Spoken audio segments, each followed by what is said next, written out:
வணக்கம். இன்றைக்கி சத்து மாவு வீட்டிலே எப்படி தயாரிக்குதுன்னு பார்க்கலாம். அதுக்கு கேழ்வரகு, பச்சை பயிறு, கருப்பு உளுந்து, கருப்பு மூக்கடலை, சிகப்பு காராமணி, கம்பு,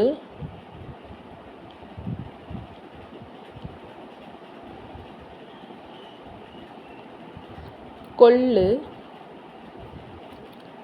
கோதுமை,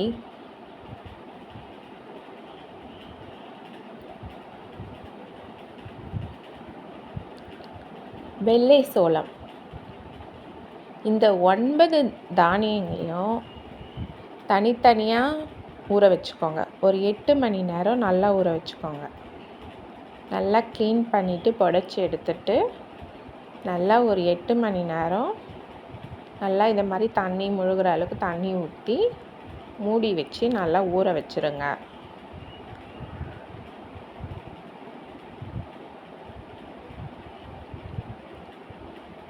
இது மாதிரி நல்லா தண்ணி ஊற்றிக்கோங்க.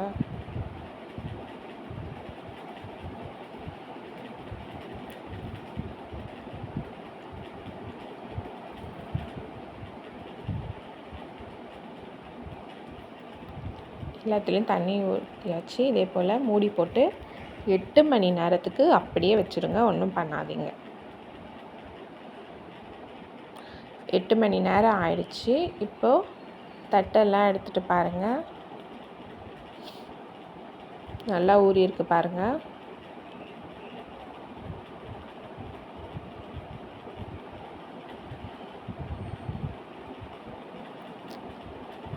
நல்லா ஊறி இருக்குங்களா எல்லாமே.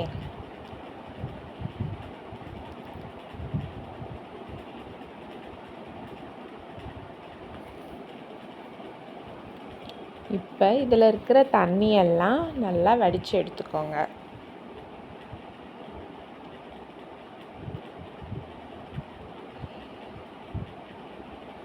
நல்லா வடித்து எடுத்தாலும் நல்லா தண்ணி போகாது. அதனால் இதை மாதிரி ஒரு நல்ல வடிகட்டில் போட்டு நல்லா வடித்து எடுத்துக்கோங்க. இல்லைன்னா காட்டன் துணியில் போட்டு நல்லா பிழிஞ்சு எடுத்துக்கிட்டாலும் பிழிஞ்சு எடுத்துக்கலாம். இதே போல் எல்லா தானியங்களையும் நல்லா தண்ணி கொஞ்சம் கூட இல்லாமல் நல்லா வடித்து எடுத்துக்கோங்க. அப்படியே கொஞ்சம் நேரம் விட்டுட்டா அது நல்லா தண்ணி இருந்துடும்.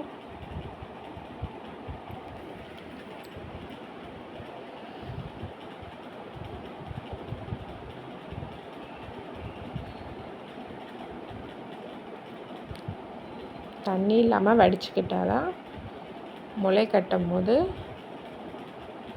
ஒன்றும் ஆகாது, நல்லா வரும். இப்போ பாருங்கள், நல்லா தண்ணியை வடித்து எடுத்தாச்சு. இப்போது இதை மாதிரி ஒரு காட்டன் துணியில் இந்த மாதிரி போட்டு கட்டி வச்சுக்கோங்க.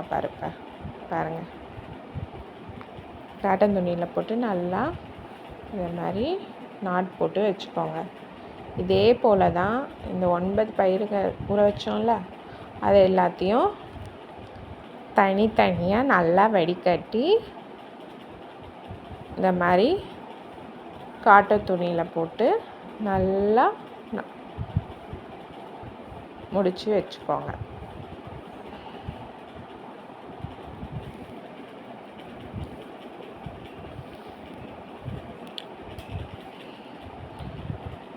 இதெல்லாம் பண்ண கொஞ்சம் கஷ்டமாக தான் இருக்கும். பண்ணி வச்சிட்டிங்கன்னா நல்லா வந்துடுச்சுன்னா ரொம்ப நல்லாயிருக்கும்.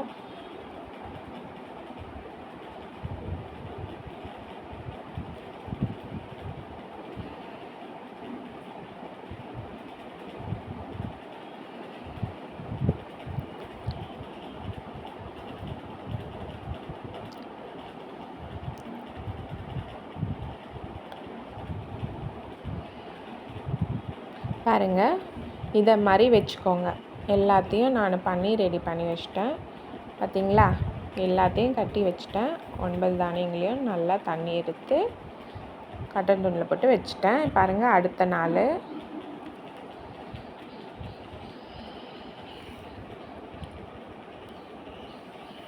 பாருங்கள், ஒன்று ஒன்றா பிரிக்கலாம். முளை கட்டியிருக்கான்னு பார்க்கலாம். இங்கே பாருங்கள், நல்லா முளை கட்டி வந்திருக்கு. நல்லா தண்ணி இருத்து பண்ணால் தான் நல்லா இதை மாதிரி முளை கட்டி நல்லா வரும். இல்லைன்னா முளைக்கையும் ஒழுங்காக கட்டாது, வேஸ்ட்டாக போயிடும்.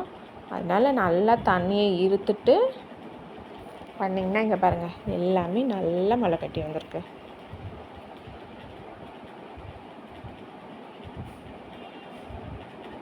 இப்போது இதெல்லாம் தனித்தனியாக ஒரு தட்டில் போட்டு இதை மாதிரி ஒரு நாள் ஃபுல்லாக நல்லா வெயில் வரனால காலையிலேருந்து ஈவினிங் வெயில் போகிற வரைக்கும் நல்லா காய வச்சுக்கோங்க. காய வச்சதை ஒன்று ஒன்றா கடாயில் போட்டு வறுத்து எடுத்துக்கோங்க. சிம்மில் வச்சு ஒன்று ஒன்றா நல்லா வறுத்து எடுத்துக்கோங்க. நீங்கள் நல்லா காய வச்சிட்டிங்கன்னா ரொம்ப நேரம்லாம் வறுக்க தேவையில்ல.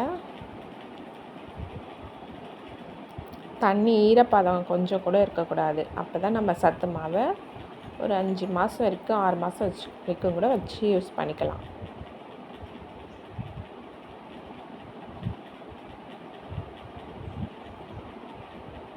பாருங்க, நல்லா இதுவாகிருக்குங்களா? வறுக்கும் போதே நல்லா வாசம் வரும். இது கூட சிகப்பரிசி சேர்த்துக்கோங்க, ஜவ்வரிசி, உடைச்ச கடலை, இதெல்லாம் அப்படியே போட்டு வறுத்துக்கலாம், ஒன்றும் பிரச்சனை இல்லை. பிஸ்தா, முந்திரி பருப்பு, பாதாம் பருப்பு, வாசனைக்காக ஏலக்காய், ஜீரணத்துக்கும் நல்லாயிருக்கும். ஓமம் ரொம்ப குழந்தைங்களுக்கு கொஞ்சமாக ஓமம் சேர்த்துக்கோங்க. வேர்க்கடலை வறுத்து சேர்த்துக்கோங்க.